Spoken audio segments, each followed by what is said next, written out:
السلام عليكم ورحمة الله تعالى وبركاته.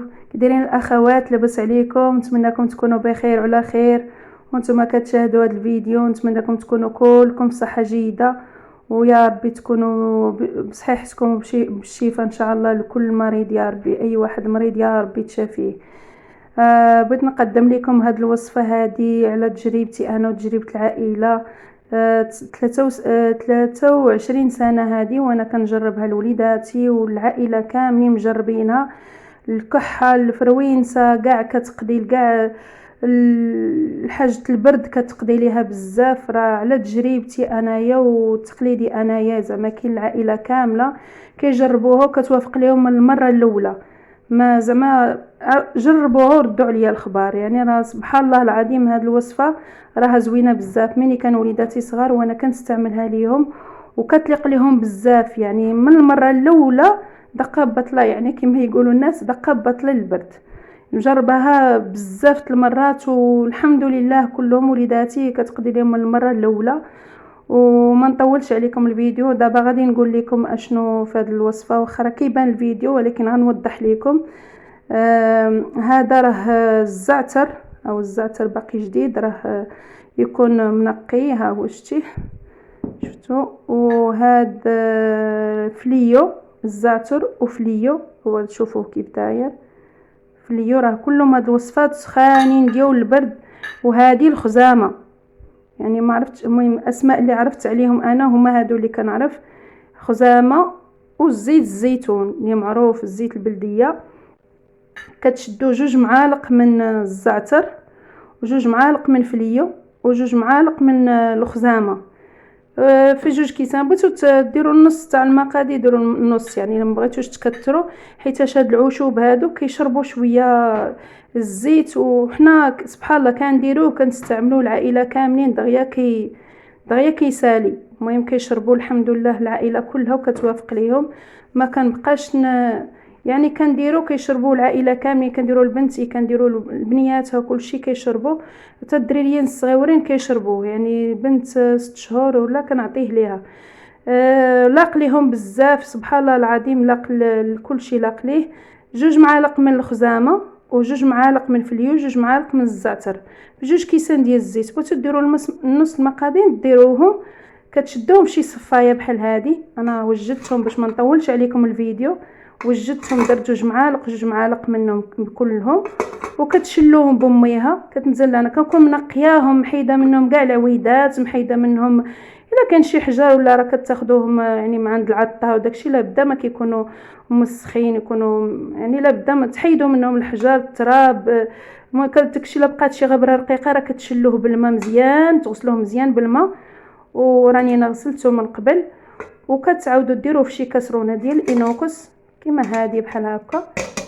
يعني كديروا بحال هكا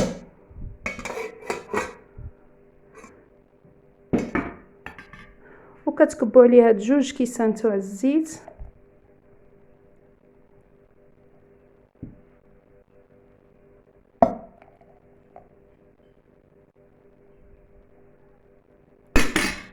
وكتسخنوه شويه فوق البوطه، يعني تقريبا واحد غير شويه. ما تخليوش الزيت راكم عرفتوا ما خاصوش يتحرق، ما خاصوش يعني شي شويه يسخن غير يدفى بحال هكا يدفى فوق البوطه واحد تقريبا 2 دقائق ولا. يعني ملي يدفى تحسوا به يدفى، يعني ما تنقصوا عليه البوطه. ما تخليوش الزيت تحرق، راك عرفتوا الزيت ما خاصهاش تحرق.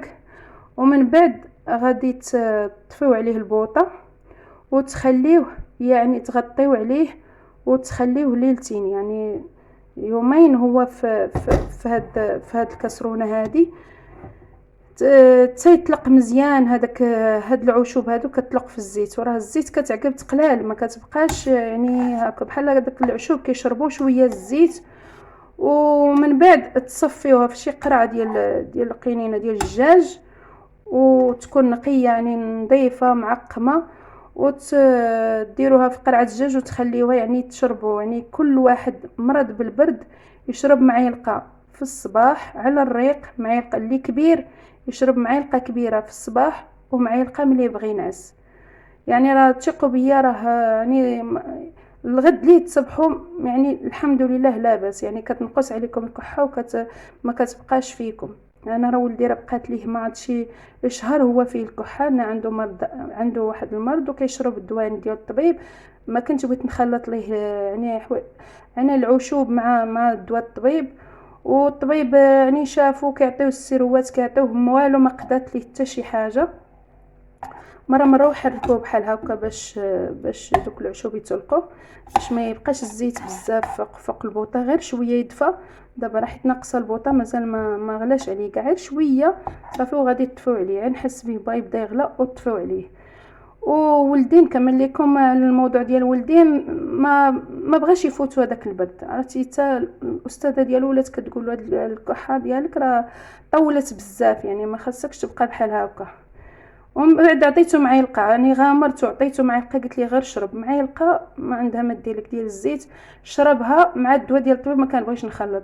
والله ثقوا بيا لا الغد ليه صباح لاباس الحمد لله، ما بقاتش عنده ديك الكحه. صاب معلقه وحده، ما عاودتش عطيته مره اخرى. الغد ليه صباح لاباس الحمد لله والشكر لله، يعني ما بقاتش عنده ديك الكحه.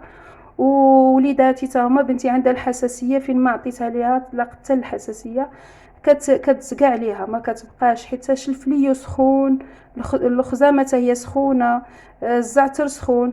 وكتشرب معلقه زيت الزيتون، راه معروف، راه يعني معروف كي داير صافي، يعني معروف راه مزيان للبرد ومزيان لكل شيء. صافي كنطفي عليه دابا وتخليه فوق البوطه، تخليه في هاد الكاسرونه، سمحوا لي اخطات. في هاد الكاسرونه تيطلق يومين قلت لكم صافي، ومن بعد تصفيه بالصفايه، ديروه في قرعه الدجاج. والكبار قلت لكم يشربوا معلقه في الصباح ومعلقه في العشيه، والدراري الصغار معلقه صغيره في الصباح ومعلقه حتى هما ملي بغاو ينعسوا، معلقه على الريق. راه مره واحده، انا ثقوا بيا ما تبقاوش تعاودوا. والله العظيم الا زعما كاين على تجربتي انايا. ونتمنى يا ربي الشفاء لكل واحد، ونتمنى لكم الصحة والعافية لكل الجميع يا ربي، اللي مريض يا ربي تشافيه. والسلام عليكم ورحمة الله، وإلا قدرت لكم دعوا معنا وبرحمة الوالدين. شكرا لكم كاملين.